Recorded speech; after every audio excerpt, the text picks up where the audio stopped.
The victory at Covadonga was less a triumph of numbers than of faith. In truth, the handful of Asturian warriors led by Pelayo had only defied a minor punitive column, not the full might of Islam. Yet in the imagination of later centuries, that narrow ravine became a sacred cradle of rebirth, the place where Christian Spain was born anew. From those mists, the kingdom of Asturias emerged, fragile yet enduring, a spark that refused to die. After his improbable success, Pelayo organized the scattered mountain tribes into a small but stubborn polity. Its heart lay in the valleys of Cangas de Onís and Covadonga, where timber halls replaced the marble palaces of lost Toledo. The Visigothic aristocrats who had survived the fall of the South joined the Asturian Highlanders, bringing with them the language of law, the rights of the church, and the dream of restoration. Pelayo ruled until roughly 737, succeeded by his son Fávila, whose brief reign ended, legend says, when he was mauled by a bear, a fitting symbol for a realm still half wild and perilous. Pelayo's successors extended their authority along the Cantabrian range. They raided Muslim garrisons at Leon and Astorga, liberated isolated Christian communities, and forged alliances through marriage with neighboring tribes. The Church, sensing divine providence at work, sanctified these kings as defenders of Christendom. Monks chronicled their deeds in monasteries such as San Vicente de Oviedo and San Pedro de Villanueva, transforming local skirmishes into epics of redemption. Thus, myth and history intertwined, giving spiritual legitimacy to what was, in truth, a frontier survival.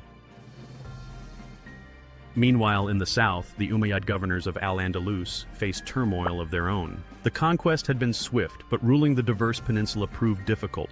Arab elites from Syria and Yemen quarreled for precedence, while Berber soldiers, who had borne the brunt of the fighting, revolted over unequal spoils.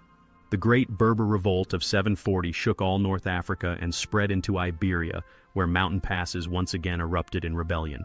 Entire Berber garrisons abandoned their posts and retreated south of the Guadalquivir, leaving the northern frontier exposed.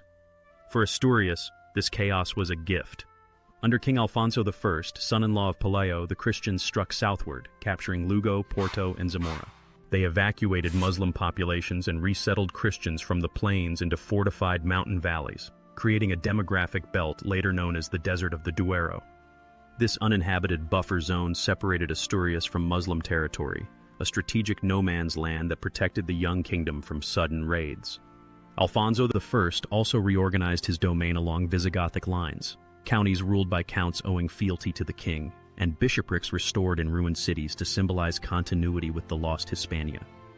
The kings of Asturias began to style themselves princes of the Goths, heirs of Toledo rather than mere hill chieftains. In their rhetoric, the Reconquista became not an improvisation, but a rightful inheritance, God's mandate to reclaim the fallen Christian homeland. While Asturias struggled for survival, a new power was stirring beyond the Pyrenees. In Gaul, the Franks under Charles Martel had halted the Arab advance at Tours in 732, a victory that echoed through Christendom.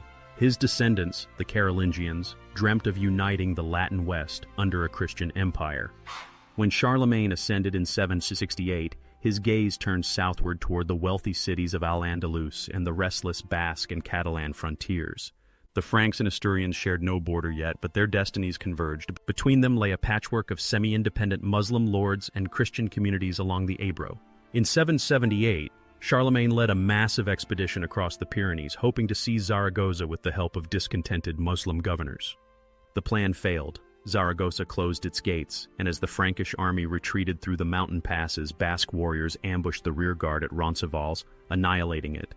Among the slain was Roland, whose death later became immortalized in the Song of Roland, Europe's first great chivalric epic. Despite this setback, the Carolingians established a lasting presence in northeastern Iberia, a line of fortified counties between the Pyrenees and the Ebro, collectively called the Spanish March. These counties, Barcelona, Girona, Urgell, and others, would serve as both buffer and bridge between the worlds of Frank and Moor. Here, Latin, Gothic, and Arabic influences blended, and a new regional identity, Catalonia, would one day arise. Asturias itself entered a new phase under King Alfonso II, remembered as El Casto, the Chaste. Educated among the Franks and influenced by Carolingian court culture, Alfonso reorganized his realm along European models. He moved the capital to Oviedo, where he built basilicas, palaces, and the royal chapel of San Miguel de Lilo, whose ornate stonework echoed the art of Aachen. Diplomats from Charlemagne's empire visited his court. In return, Asturian envoys carried relics and letters to the Frankish emperor, seeking mutual recognition. Militarily, Alfonso II pushed the frontier south to the Duero River. His campaigns captured Lisbon for a brief time and secured the northern coasts of Galicia. The Battle of Ludos around 794 brought him victory against Muslim forces from the Emirate of Córdoba. In the same era, reports spread of the miraculous discovery of the tomb of the apostle Saint James the Greater near Compostela. Alfonso declared the site sacred, founding the shrine of Santiago de Compostela, which soon drew pilgrims from across Christendom. The cult of St. James, the future Santiago Matamoros, the Moor Slayer, infused the Reconquista with divine aura, transforming local wars into a pan-European crusade centuries before the word existed. Yet the might of Islam in Iberia had not waned. In 756, the Umayyad prince Abd al-Rahman I, a survivor of the Abbasid massacre in Damascus, fled to Iberia and seized power in Cordoba, founding an independent emirate. His dynasty brought stability and wealth, turning Córdoba into a glittering metropolis of marble mosques, libraries, and gardens. Under his successors, Muslim armies repeatedly struck north. In 791, the Christians suffered a sharp defeat at the Berbia River, showing that the road to liberation would be long indeed. Nevertheless, the Asturians endured. Their network of frontier fortresses guarded the passes and lent their name to a new region, Castilla, the land of castles. From these strongholds, mounted raiders harried Muslim convoys, while Muslim governors launched retaliatory strikes that burned villages and carried captives to Córdoba's slave markets.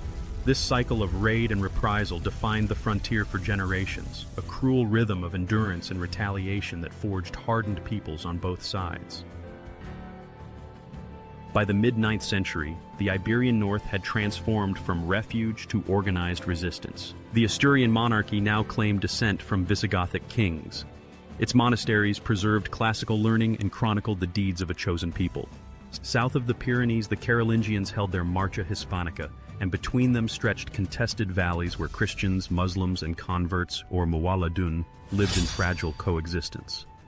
This was no simple clash of faiths. Trade flourished across the frontier, Asturian iron and timber for Andalusian silks and spices. Captives were ransomed, treaties signed, and marriages arranged across religious lines. Yet beneath the commerce smoldered a deeper conflict of destiny. Each side believed it bore divine sanction. The Muslims, heirs of the Prophet's conquest; the Christians, custodians of Rome's legacy and Christ's promise. The stage was set for centuries of shifting borders and unlikely alliances. New realms would rise from the mountains, Navarre, Aragon, Castile, and from the ashes of empires. The Reconquista was no longer a spark, it was a gathering flame.